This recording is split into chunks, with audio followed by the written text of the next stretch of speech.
per unit. If you're a local restaurant or banquet hall, you need to text Jeremy, 313-999-0029. Joe Randazzo's offers free delivery to over 250 local Metro Detroit restaurants and banquet halls. It's fantastic. Not only do you get free delivery, but you get great customer service and you get those great wholesale prices. So text Jeremy, 313-999-0029 to get your information. Shoot me a text right back. And also don't forget, Joe Randazzo's. If you're a senior citizen, you get a 10% off discount every Tuesday. And college students, 10% off every Wednesday. Joe Randazzo's, Detroit, Dearborn Heights, Westland, Roseburg.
seen it with the pitchers. We have seen.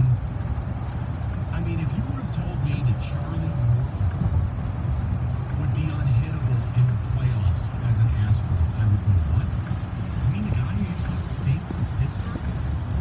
But it's true. You know, Garrett Cole went there and had an unreal year last year. Not so great this year.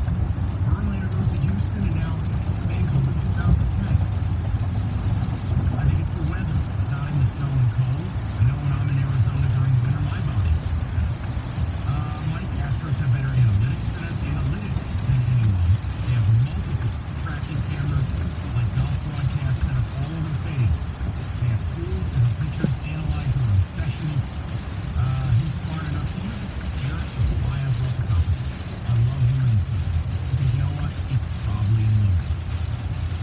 I think a big part of JB's success stems from the mastering of the slider and making it the go-to pitch. Mike, I thought about Verlander and PEDs or growth hormones the last couple of years. I understand the game plan. Lots of homers, lots of strikeouts. That said, something isn't right. I would agree that his velocity is increasing as well, but it's topping out mid-90. I think it's due to the shift in hitters sacrificing quality. Right? Same way I felt about Ordonez, I have now. A couple of things here, Mike. I never thought about those things, but I get what you're saying with age and what he's doing. And all I'm saying is, look, there's probably a multitude of factors, but as a fan, anytime a guy of his age has an unbelievable season or seasons, I just find it hard to believe you haven't at least thought about it, which is a far cry from accusing someone. CBD federally legal in 50 states. Verlander's on the TB12. And again, I've said this before. I can't accuse Tom Brady, but I can say I am. Is that one and the same? Is it double speak? I don't know. Tom Brady's 70. He's still out there. I have an update on CBD with Roberto's just eaten 3 gummies. No, that'll be interesting though. So MLB and the Players Association came to a joint drug agreement in 2002, and they're lenient on marijuana in this decision. They do not drug test randomly for CBD. Perfect. So that right there could lead to the use of it, which maybe he's using. But you can't say that. You know what I'm saying? I can't, you're right. Now this is a good one. And again, let's all calm down. How could you say this when the man's in the hospital? Relax. 2 separate things here. Just talking numbers in baseball. But David Ortiz, age 40 stats. 38 bombs, 127 ribbies, 1,021 OPS. You have to wonder. Yeah, because David Ortiz got busted for juicing early in his career. I always said that about David Ortiz. I can still, look, I was scared of bleakness of David Ortiz as a Yankee fan. But of course I had a hard time with Ortiz. It never got worse. Ever.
for the hernia surgery, the sports hernia surgery, because in Europe you're back in 10 minutes, but in the States it takes a month.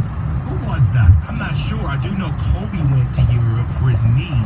I can't remember. Oh, was that their plate? Was it the plasma? Yeah, and then Wade. Switcheroonie? Yeah, exactly. Boy, I don't know. I mean, look, it's very. People are bringing up plausible reasons that when you put them together, it could make them. It could. 248-539-9797. We'll get some of the people in the mix. I'm really enjoying it, and it's something that is interesting to say the least. And yes, currently, as the Tigers are about to play in probably a more appropriate ballpark for their talent set, Omaha, Nebraska, you look to a night like last night with Verlander, and you just go, damn. Just damn. It is time for some driving fun. Suburban Cadillac Troy Motor Mall. 2019 Escalade Luxury Edition. Ready to roll. Arrive in style. This luxury Escalade, you're getting damn near loaded features. Pinnacle of luxury. Leather and suede appointments, navigation, moonroof, driver assist package, all of it. And the best part, they're offering it at a price that if you've ever shopped for an Escalade, you know you're not going to get very often. $749 a month, 36 months. And remember, you're dealing with a Cadillac dealer that for over 30 years has been doing it the right way, first class, not reliable. Stop in. Transparent pricing, no games, no BS. Suburban Cadillac of Troy, or suburbancadillacoftroy.com. Again, the Escalade Luxury Edition, $749 a month. Suburbancadillacoftroy.com.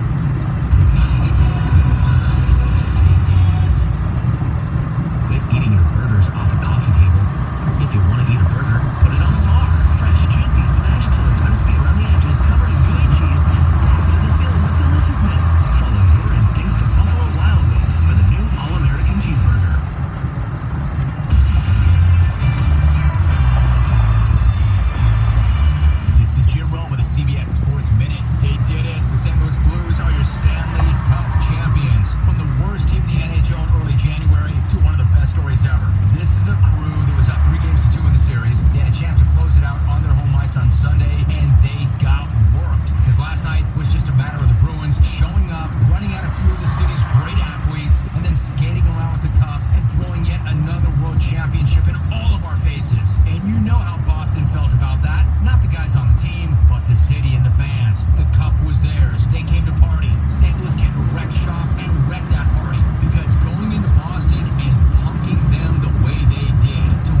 question is how?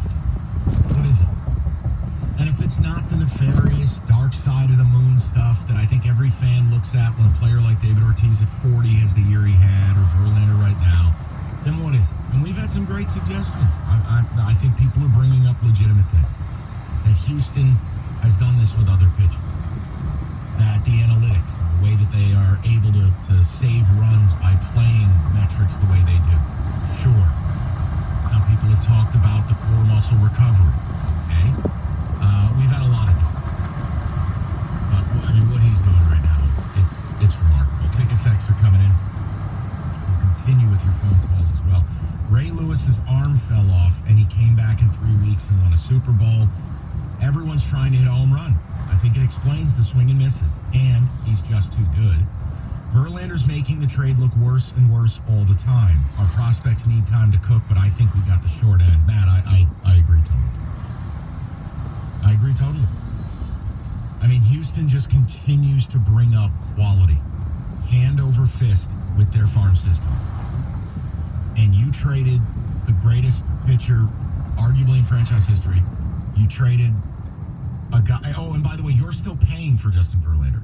You are paying for a lot of his salary. And nothing you traded for is here. Nothing. Yeah, I don't think you can have another view of that deal. Yes, marijuana's THC, CBD's oil from the plant. It reduces inflammation plus benefits. Unless he's got inflammation problems, it wouldn't improve him. Hey man, I didn't say it, caller did. There was an ESPN article on Verlander, talked about the core muscle rehab that he went through to get stronger and stop overusing his throw, his shoulder. Yeah, well, this is why we're doing the topic. There could be a million things. But I'd be lying if I didn't at least tell you what I thought first in the back of my mind last night. I just wanted to mix this in, and then we'll get back to your calls. My greatest fear, outside of having to go number 2 on an airplane, happened this weekend as I read a news story yesterday, and I just wanted to mix this in. I have an irrational fear on airplanes of someone opening the door. Like, I don't really sleep on airplanes, but if I've dozed a little bit, I've woken up from a nightmare of someone opening the door and like all of us going flying out the plane. I have an irrational fear that a crazy person will just walk up to the door, pull the crank, and there it is.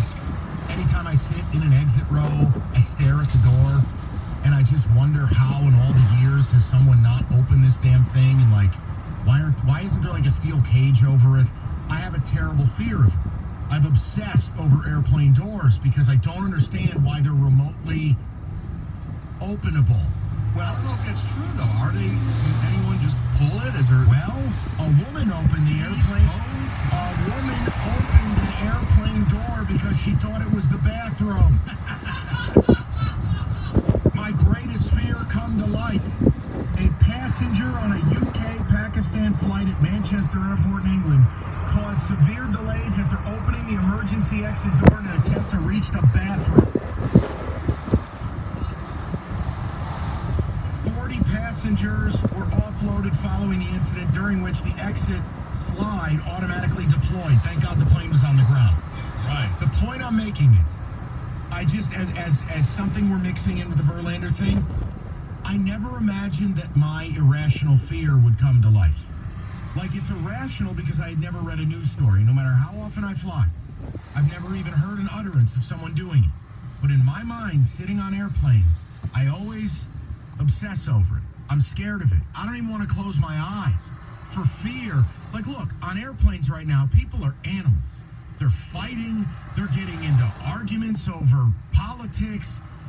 They're being dragged off planes, half clothed. If you're not in first class, you're literally on top of the person next to you, and you're breathing their air. It's unbelievable. The whole thing's bad, no matter what class.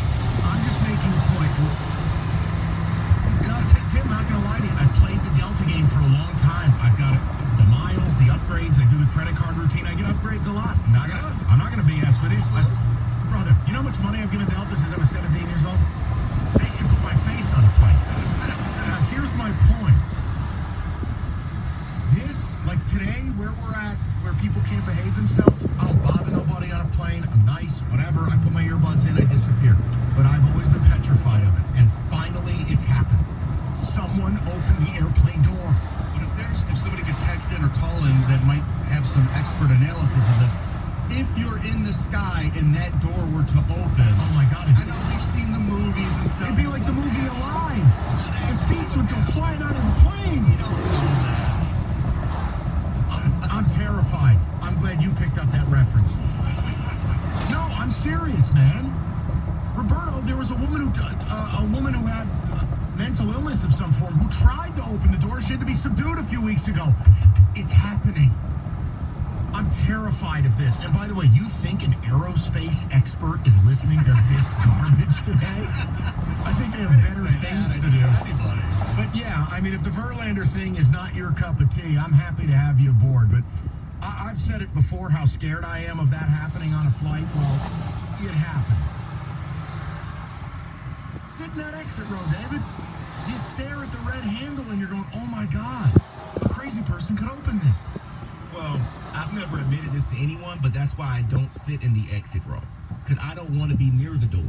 Because I'm afraid that maybe not someone opens it, or it just opens. Yeah, but I like being the window seat on the exit row because then they got to get by me to pull the crank. I don't want to be in. And I don't sleep on planes. They ain't getting to that thing. That would be amazing if someone tried while you're sitting there. And let me tell you, I go Hannibal Lecter on somebody. I will eat their face before I let them open that door and throw me out of a You plane. become the office linebacker real quick. I'll be Terry Tate. Somebody's arm reaches out. These ain't your pens, Richard. There are some texts coming in. I can relieve your stress a little bit. A lot of people are saying there's so much air pressure when you're in the sky, that door would be impossible to open. Oh, thank God. The pressure is just too, Oh, thank God. Okay, this is good. I wish I learned this years ago. I've always been terrified. That could have been from a guy living in his mom's basement. I don't know. It's true. It's true, but I just wanted to bring it up and make people aware that my nightmares are coming true. It's now happened twice in a month where someone has tried to open doors on planes. Terrifying. Top 2 fears on an airplane. Doing a number 2 and someone opening the door mid-plane. I've had nightmares about it. That's all. We'll move on to Verlander stuff. We'll go to Eric in Rochester, 97.1. What's up, Eric? Hey, Mike, how you doing, bud? I'm good, pal. What do you got? Well, first off, doing a number 2 on the airplane is still way worse than that door opening. I don't know about anybody else. But that's terrible. I'm terrified. I would have to be in a cold sweat and borderline defecating myself before I would attempt the number 2 on an airplane. Hey, not as bad as Amtrak, but we're not here to talk about that. No. What do you got on Verlander? Hey, real quick, Mike, before I even get into that, you keep saying, I think it's because you're being a gentleman, you keep saying, kind of apologizing for bringing up the dark idea that could be contributing to Verlander's, incredible year that he's having. But that's just what the steroid era did to us. It did. As baseball fans now, you can't not bring it up and we can't not think it when we're seeing something extraordinary. It ruined me. It ruined me and the innocence of it all. You're right. It ruined me as a fan. It's a stain and it's never going away. That's the worst part about it. It's never going to go. We're not going to see it go away, and our kids probably won't see it go away. No, that's a great point. It's always going to be talked about. Great point. But listen, I look at Verlander's just being Verlander. It's kind of a perfect storm. One, when he was born, let's face it, God touched his right arm, made it a thunderbolt. The guy's incredible. He's exactly what you want in a starting pitcher. Big guy, broad shoulders, big legs, strong. I mean, he's been ever since he came into the baseball. He's the guy that's trying to give you 9 innings. I mean, he's almost a freak in that sense. But a couple guys have brought up that the resources that Houston has, for the treatment that he's been given. All true, great points. But let's look at all the great throwers in baseball that have emerged over the years. The guys who hung around, that stuck around, they became pitchers. All right? Nolan Ryan was a thrower that became a pitcher at a certain point. I think Verlander's kind of like a Nolan Ryan. Nolan Ryan could have pitched 2 more years if he wanted to at the end. He was still throwing 92. They become pitchers. They learn how to use the gifts that they have, how to get people out. You look back, Frank Canana, for you Tigers fans. That's a perfect example. The guy was a flamethrower for the Angels, became more of a soft tosser near the end. He had to learn how to get guys out. Verlander's better at that now. Kurt Schilling was like that. Kurt Schilling, some of his best years were in his mid-30s. And then you also look at, guys are swinging for their heels now.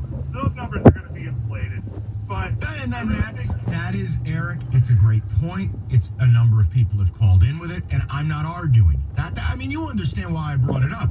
There are reasons. There are plausible, justifiable reasons, but there's also that I'm a steroid era kid, and, being in college when Sosa and McGuire were doing what they were doing, it's like you're right. You can never get rid of what's in the back of your mind, and that's unfair to these athletes. It is, but it's also what we went through as baseball fans. True story. That's the Hey, problem. Mike, real quick, I got a quick question for you, and I'll be out of here. Yeah. Growing up, were you a Pix 106 guy or 103.90 Edge? A pick? Oh, in Albany? Oh, the Edge. Pix 106 was for the older crowd. Wow, Eric. For sure. I grew up just over the line in the most amazing scenic place called Pittsfield. Oh, God help you. Yeah. Home of the outlet stores. Yeah, fabulous. Yeah. What a great part. Eric, that's good stuff, man. Oh, man, that's nice to talk to somebody from home. 248-539-9797. More of your calls. We've got reassurances nobody can open that airplane door. We're talking Verlander. Massive night last night. And really, how is he doing this? Roberto is 3 gummies deep. It's exciting. 97.1.